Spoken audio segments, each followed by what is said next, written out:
Soy Olin Armenta y un saludo a toda la banda rockera que está visitando este espacio de rockers. Mis papás no son rockeros, entonces yo conocí el rock ya bastante grandecito, a diferencia de otros amigos que le entraron al rock desde niños.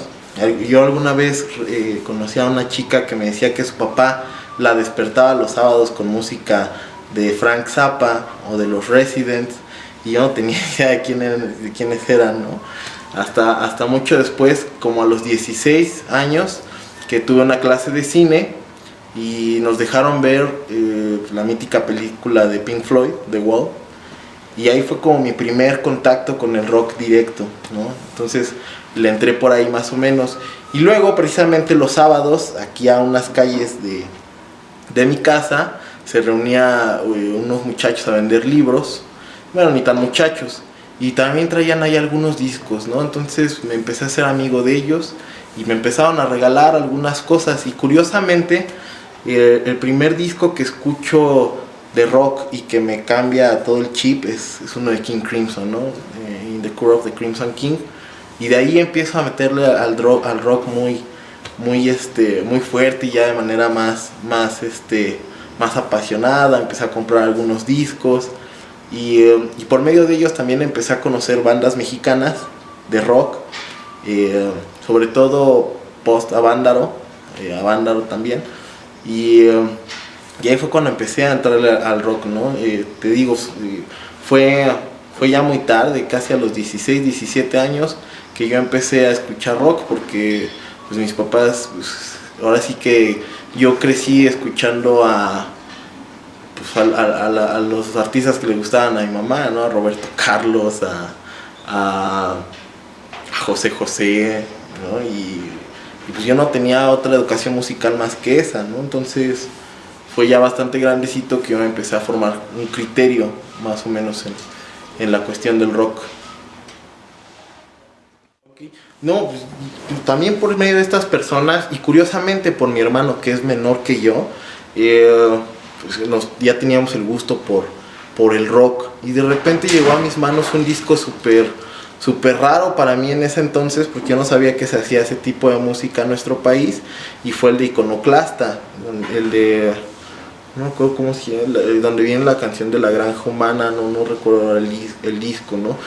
Y uno de Iconoclasta y otro del Ritual, que fueron de las bandas que más me sorprendieron en su momento y que me siguen sorprendiendo, ¿no? Sin embargo, pues yo pensé que esas bandas o esos músicos pues prácticamente estaban extintos en nuestro país, ¿no? Yo no sabía de ellos nada más que su música, y en aquel entonces empezaba el auge del internet, con aquel programa que te descargaba más virus que canciones, que se llamaba Ares, y de ahí empecé a escuchar música de Iconoclasta, música del Ritual, desde de las Cabezas de Cera, ¿no? Fueron como los primeros acercamientos que tuve yo con el rock, porque estaba muy metido en el progresivo. Entonces descubrir a estas bandas me causó mucha impresión, porque yo no sabía que se estaba haciendo eso en nuestro país.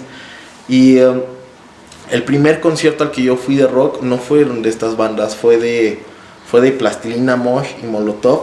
Fue uno de estos conciertos que organizaba una marca de chocolates, y ni siquiera me acuerdo dónde fue, ¿no?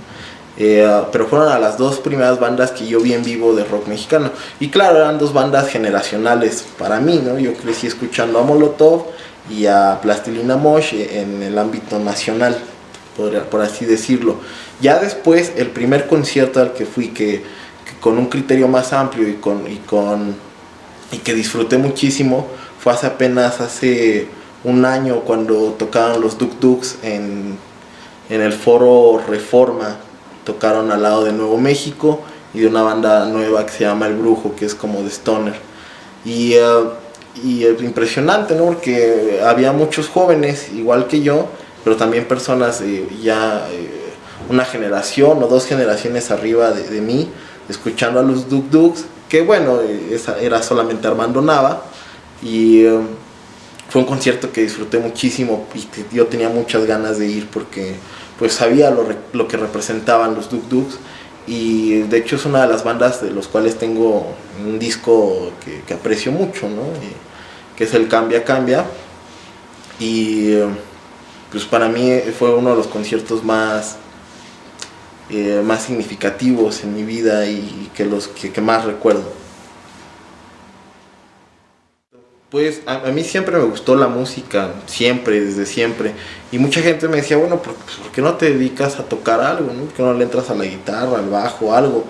Y en algún momento quise intentar con la armónica, pero me faltaba cierta pasión. Entonces dije, no, pues si no lo voy a hacer con pasión, pues mejor no lo hago, ¿no? Y estuve como buscando saber cómo relacionarme con la música hasta que contacté con una persona, Ricardo Ariza. Él era editor del periódico La Opinión allá en Morelos, y me invitó a colaborar con una columna sobre cuestiones sociales, no tan culturales ni musicales. Yo estaba estudiando y sigo estudiando la licenciatura en Arte y Patrimonio, entonces ahí yo empecé a colaborar algunas cosas con sociales. Después él me dijo que empezara a hacer algunas notas sobre cultura. Y un buen día me dijo, oye, ¿por qué no tienes una columna aquí que hable sobre música? Ya que ya tanto te gusta, pues ¿por qué no reseñas algo y lo publicamos? Y era el 2013 más o menos, y surgió la columna allá en el periódico de La Opinión de Morelos, que se llama Lo que el diablo me dijo, y empecé a hacer algunas reseñas, ¿no? Recuerdo que una de las reseñas que más me gustó y que gustó al público fue sobre un disco que se llamaba De Ultra, ácidos latinoamericanos, y incluía bandas mexicanas como Los Monjes, Los Sinners, Los Vidrios Quebrados, o otras bandas mexicanas que no tenían como tanto foco en aquel entonces. Y ahí empezó como que empecé a escribir sobre música y me empezó a gustar. Duré 2 años con esa columna y con ese medio, pero por cuestiones de distancia y de recorte económico, pues lo primero que recortaron, como la mayoría de las veces, fue la cultura, ¿no? Entonces el seminario dejó de publicarse, y después en la universidad me contactaron unos chavos que hacen una revista también musical llamada Laguna Mental, y desde ahí ya escribo hace 2 años también con la misma columna llamada Lo que el diablo me dijo, y hago reseñas sobre todo tipo de música, ¿no? De todo tipo de discos, tanto nacionales como extranjeros, y es en donde actualmente estoy publicando. Este año apenas me invitaron a colaborar con la revista Pulp, que es una revista que está trabajando bastante bien en cuestiones de música, y ahí tengo también una columna que se publica quincenalmente, se llama El Ruido Eterno, y también ahí hablo sobre la importancia de las bandas y funciones sociales, culturales, más apegado a la música y a la cultura, a los procesos de identidad, que es a lo que me interesa, movimientos juveniles o movimientos culturales, comunidades culturales, pero todo relacionado a la música. Y actualmente soy gestor y coordinador, también modero un ciclo de conversatorios en la Universidad Autónoma de la Ciudad de México sobre la música y los procesos de construcción de identidad, y estoy por llevar a algunos periodistas mexicanos muy interesantes como David Cortés, que tiene este libro de los 100 discos fundamentales del rock mexicano, como Arturo Flores, que es editor de Playboy y que sabe mucho y ha entrevistado a grandes personajes del rock, y a investigadores también de la música que tienen que ver más con cuestiones académicas, sociales. Y bueno, actualmente eso es el proyecto que tengo en puerta, del cual será un libro como coordinador, y se publicará, esperemos, bajo el sello de la universidad. Bueno, aquí mi estimado amigo Ricardo me pidió 3 canciones que hayan significado, que gusten mucho para mí, y estuve pensando, no mucho, porque son canciones que van contigo en todo momento, ¿no? La primera canción es Seguir al Sol del Pájaro Alberto, que fue muy gracioso cómo yo descubrí esta canción y cómo fue que la hice mía. Porque a los 18 años yo tenía un amigo de estos precisamente que me vendían discos y que me regalaban discos, se llama Oscar. No sé dónde esté, no, le perdí el contacto, pero él estudiaba en la Escuela Nacional de Antropología e Historia y era muy mi amigo. Él era, a lo mejor hasta se enoja si llega a ver esto, pero pues era un hippie, ¿no? Era bastante hippie. Y en unas vacaciones de verano me invitó a Oaxaca a que nos fuésemos unas semanas, obviamente con poco dinero, más en esta cuestión del ride, más en esta cuestión del asilo de la gente de allá. Y a mí me pareció una idea pues, fabulosa. A mis 18 años yo quería irme, ¿no? Yo trabajaba en ese entonces y llegué y les dije un día a mis papás, ¿saben qué? Me voy a ir a Oaxaca con Oscar y pues regreso en unas semanas, ¿no? Obviamente mis papás me dijeron, no, ¿cómo crees? ¿No? Estás muy chico, ¿no? Tenía 18, 17 años más o menos. Dijeron, no vas, ¿cómo crees? ¿No? Entonces yo hice un coraje, casi berrinche por no poder ir y seguía trabajaba en un café internet en aquel entonces. Y mi hermano, que es menor que yo por 6 años, me dice, oye, ya encontré tu canción para tu berrinche. Y me pasa a Seguir al Sol de Pájaro Alberto, ¿no? Entonces escucho la canción, lo que dice, ¿no? De que la ciudad lo tiene cansado, de que el campo nos llama. Y sin querer, ¿no? Yo también le daba argumentos a mis papás sin haber escuchado la canción, ¿no? Y decía, es que ya estoy harto de la ciudad, quiero ir a despejarme, quiero hacer todo esto. Y mi hermano en un tono sarcástico, un poco de burla, pero muy atinadamente, pues me dedica a Seguir al Sol, el Pájaro Alberto, ¿no? Ya la escucho completamente, me da mucha risa y lo tomo de la mejor manera. Y después veo el video en YouTube que es como este viaje de toda la gente que va a Vándaro. Y pues dije, sí, ¿no? Yo quería hacer este viaje a Oaxaca con esta canción, ¿no? Y esa es mi primera canción. También significa mucho para mí ese disco de Viaje Fantástico, porque hasta donde yo sé, y creo que lo leí en el libro de Jorge Velasco, el de Rock en Salsa Verde, pues él habla de que es el primer disco mexicano que se produce realmente con todos los ingredientes de que sea mexicano, ¿no? En un estudio mexicano, completamente en español, y bueno, también tiene su relevancia eso, ¿no?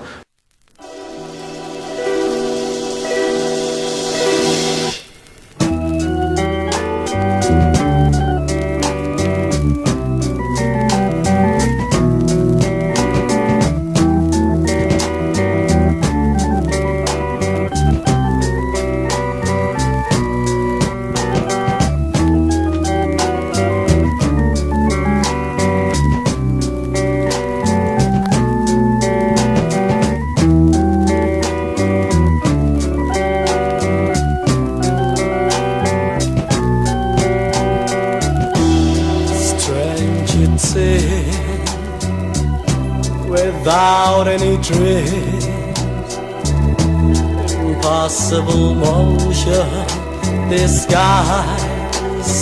thought. La segunda es Conspiración del Ritual. Una vez también llegué a mi casa y empecé a escuchar el disco del Ritual, y cuando escucho esta canción de Conspiración, escuchar el órgano a mí me pareció como si estuviera escuchando una banda totalmente nueva, ¿no? No es por menospreciar, o tal vez en el momento, en mi poco conocimiento del rock mexicano, yo decía, es que esto no puede ser de este país, ¿no? Porque el órgano sonaba como si fuesen italianos o como si fuesen ingleses, y me causó como un gran impacto esta canción del Ritual, ¿no? Después yo le decía a mi hermano, oye, ¿te imaginas esa canción en el órgano de la catedral? Va a ser poca madre, ¿no? Cómo suena. Y fue una canción que a mí me pareció fuera de ese contexto, ¿no? Porque el Ritual sigue siendo para mí una de las bandas más raras que hubo en los 70s.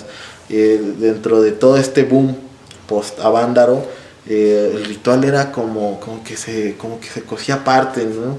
Desde las letras, las portadas que tenía, cantaban en inglés como la mayoría de las bandas, y y me pareció un discazo el que tienen, ¿no? Pues era una banda que para mí estaba a la altura de lo que estaba haciendo en su momento Black Sabbath, ¿no? O Coven, no sé. Entonces a mí me pareció como bastante interesante que hubiera una propuesta en esos años y mexicana. Entonces me gustó mucho. Y la tercera canción es de Leticia Servín, que bueno, algunos la consideran más en el ámbito del rupestre. Y a mí me tocó verla en el Foro Alicia, donde se ha presentado infinidad de veces. Y escuchar Mundo Matraca para mí fue como, específicamente por la letra, me parece una letra muy bien pensada, muy inteligente y que tal vez exagero, pero sí representa cierta generación de la juventud, por así decirlo, ¿no? Es una canción que a mí me parece bastante importante dentro del rock y de las composiciones femeninas, sin querer distinguir, ¿no?, entre hombres y mujeres, pero me parece muy importante y es una canción que me gusta mucho. No sé, yo siempre he dicho que no soy una persona de esta época, y no porque me crea vanguardista, ¿no?, sino porque el rock nacional que más escucho es el de los 70s, incluso algunas cosas de los 80s. Por ejemplo, apenas descubrí hace un año a Oxomaxoma, y es una banda que me gustó muchísimo y que tiene cosas súper interesantes, o bandas como Aleación, ¿no?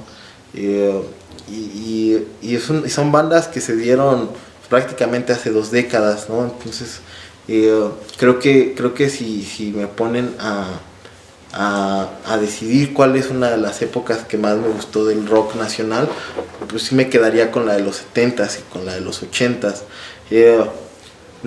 Yo fui joven en los 90s y en los 2000s, y por lo tanto también tuve mucha influencia de bandas como Molotov, sobre todo, como Plastilina Mosh, que son las bandas que yo más recuerdo haber escuchado en mi adolescencia y que me gustaron muchísimo, y que hasta la fecha me gustan mucho el Donde Jugaran las Niñas, o el Danza Dense Denso, o el Niño Bomba de Plastilina Mosh, ¿no? Son de las bandas que a mí me gustaban mucho. Después tuve un alejamiento del rock, bueno, más bien descubrí el rock mexicano y me fui a los 70s y a los 80s y me clavé muchísimo, ¿no? Y el nuevo rock mexicano no lo despreciaba, pero sí lo minimizaba, no me entraba mucho, no me gustaba mucho. Nunca fui del rock, ese llamado rock en tu idioma, jamás me entró, ¿no? Yo no te puedo decir que me gusta algún disco de Caifanes o de los Jaguares o de La Barranca. Casi no, la verdad no le entré mucho al rock que se estaba haciendo en los 90s aquí en nuestro país, exceptuando a las 2 bandas que ya te mencioné. Y creo que a partir de hace unos 10 años, tal vez, con estas bandas como lo fue Zoé, prácticamente, se empezó un boom de grupos jóvenes, ¿no?, que estaban haciendo rock. Y para serte sincero, pues tampoco les entro mucho, ¿no? Sin embargo, no los critico, nunca he pensado que si es rock o no es rock, o que si el pasado fue mejor que el presente.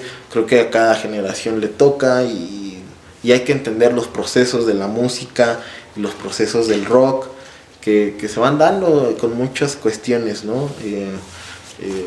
Sociales, políticas, hasta económicas, ¿no? Hoy en día vemos una infinidad de festivales musicales donde se presentan muchísimas bandas nuevas y las consagradas, ¿no? Que si pensamos en 2, pues está Café Tacuba y está Molotov, ¿no?, que son como los que siempre cierran los grandes festivales en el nombre de México, ¿no?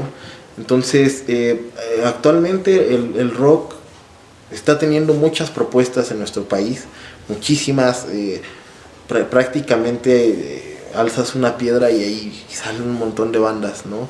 ya sean de covers, ya sea propuestas originales, ya sea si abrimos un poquito más el campo, pues hay muchas bandas que están haciendo funk, que están haciendo ska o algunas cosas que mezclan, ¿no? Algunos híbridos como el rock con la música electrónica, y ahí está, ¿no? Hay muchas propuestas. Uno como fan busca, ¿no? y se mete con una cosa y lo lleva a otra y lo lleva a otra, y hay cosas que se están haciendo muy interesantes también en la escena independiente o en la escena alternativa. Hay cosas que están haciéndose muy bien, ¿no? Sin embargo, ahí están, y hay grandes bandas hoy en día como lo es Trocker, que me parece una banda bastante interesante, y ahí están creciendo muchas bandas y muchas propuestas. También hay espacios que le brindan un foco a estas escenas, ¿no? Antes pues era Rocotitlán y el Foro Alicia, ¿no? Hoy hay muchos más.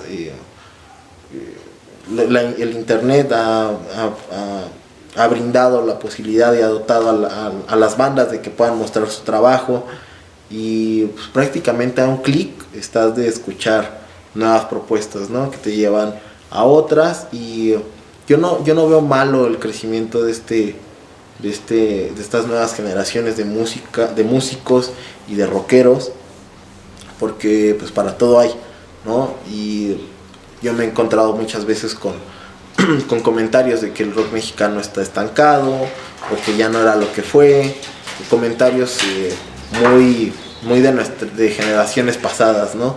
Pero claro que hay propuestas que podrán gustar o no, pero siempre hay para todos los gustos, ¿no? Hay cuestión de buscarle. Personalmente no me gusta mucho estas dos bandas que se llaman Apolo y Urs Bajo el Árbol, que están intentando hacer como cosas bastante innovadoras, ¿no? Como con una influencia ahí muy de March Volta o de Omar Rodríguez López, creo que les produce Apolo, y ahí están, ¿no? Están creando, están diversificando la escena del rock, y a pesar de que no son de mi gusto, pues me parece perfecto que estén, ¿no? Porque no se estanca, ¿no? Al contrario, está creciendo cada vez más, y son muchas bandas jóvenes, ¿no? Entonces creo que el rock va creciendo. Bueno, pues los conciertos que más recuerdo fueron los que hubieron en el Alicia, ¿no? Fui a ver me tocó ver a Rafael Katana, que fue también muy gracioso como yo conocí a Katana, ¿no? Porque pues tenía como 13, 14 años, y Katana vivía aquí enfrente de mi casa, ¿no? Rentaba aquí enfrente, ¿no? Y yo con mi amigo de adolescencia y de infancia nos tirábamos carrilla, ¿no? Porque decíamos, ahí viene tu papá, ¿no? Ahí viene tu papá el marihuano, ¿no? Le decíamos a Katana el marihuano, ¿no? Y alguna vez se lo platiqué y le dio mucha risa. Y de repente lo vi en la televisión, en Canal 22, hablando sobre Rodrigo González. Pues ese güey vive enfrente de mi casa, ¿no? ¿Quién es? Rafael Katana. Y pues ya, ahí se quedó, se mudó él, no supe nada más, hasta que lo volví a ver en el Alicia en un concierto en apoyo a Armando Palomas, que tuvo un accidente en Aguascalientes, si no mal recuerdo, y estuvo Rafael Katana, y no me acuerdo si estuvo Gerardo Enciso, pero estuvo Leticia Servín. Y ese fue uno de los primeros conciertos a los cuales yo fui, y tenía como 19 años, ¿no? Y fui con un buen amigo, y ahí empecé a descubrir más esta onda rupestre, ¿no? Entonces ya de repente llegaba a ir a ver más a los rupestres en el Alicia, que me gustaban mucho. Otro de los conciertos que también recuerdo que me gustó mucho, pero que después hice coraje, fue porque fui a ver a no era Real de 14, era José Cruz con su hija, ya estaba con su hija en el Metropolitan. Estaba muy malito José. Salió a cantar, y hay 2 horas del nuevo disco y algunas cosas de Real de 14, y fui al Metropolitan con un amigo. Después, 2 semanas después, se presentó en el Alicia como por 300 pesos menos y con otras bandas, y ya no pude ir, ¿no? Ya había ido a ver a José al Metropolitan. Eso me gustaron mucho. Y pues nada más, de la escena mexicana, pues fueron de estos eventos. Y como periodista me ha tocado ver a los Duk Duks, como te lo mencioné. No sé, no recuerdo a quién más de la escena mexicana. Pues no, a Armando Palomas lo he visto infinidad de veces. Lo vi en el Circo Volador, súper borracho, ¿no? Tanto él como yo. Y pues no recuerdo más por ahora. Creo que esos han sido los que más recuerdo por el momento. Sí. Bueno, pues primero que nada, consumir su música, ¿no? Podrá sonar bastante obvio, pero bueno, el hecho de comprar un disco original o acudir a un concierto me parece un apoyo bastante digno. Posteriormente, pues, ¿cómo apoyar a estas bandas? Pues dándoles difusión de algún modo, presentando sus proyectos y muchas veces dejar de lado un poco la crítica por crítica, criticar por criticar, y no darles la chance de que se fogueen como músicos, como artistas, como bandas, y que pues tengan algo importante que decir, ¿no? O a lo mejor no tienen nada importante que decir, como Naftalina, ¿no? Que es una banda que tiene canciones muy graciosas y ha sido una gran banda, ¿no? Entonces, muchas veces siento que se critica el contenido de las canciones, o muchas veces se critica que no suenan como otras bandas pasadas, o como un referente, pues, de bandas ya consagradas, ¿no? Entonces, creo que uno de los aportes que creo yo que más ejerzo es el hecho de darles la oportunidad de que suenen como quieran sonar, ¿no?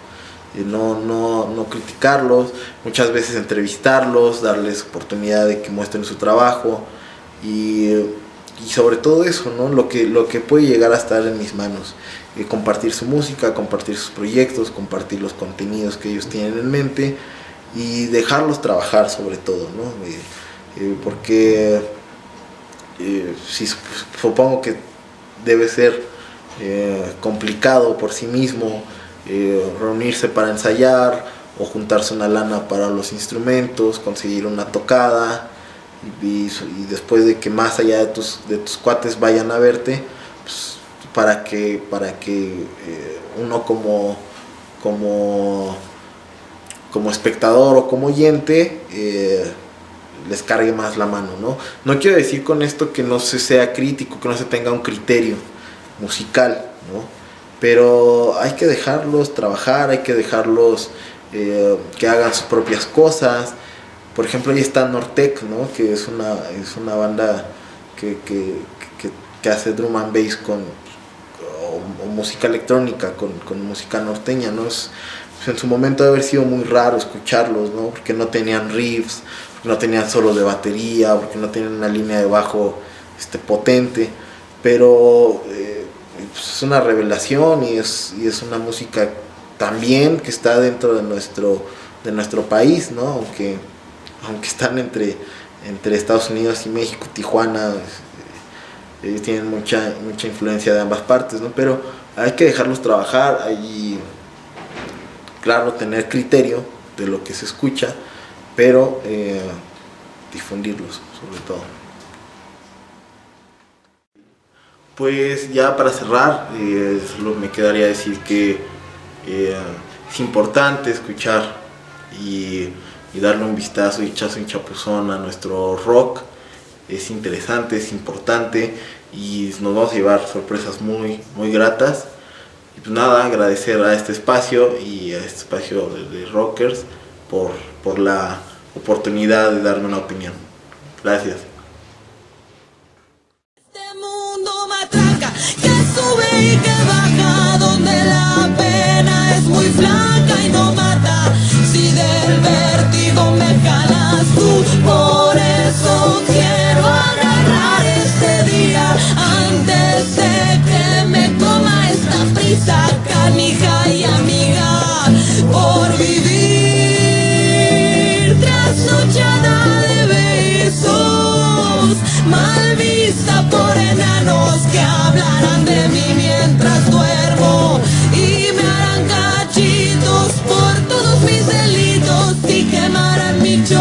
con todos mis recuerdos y me olvido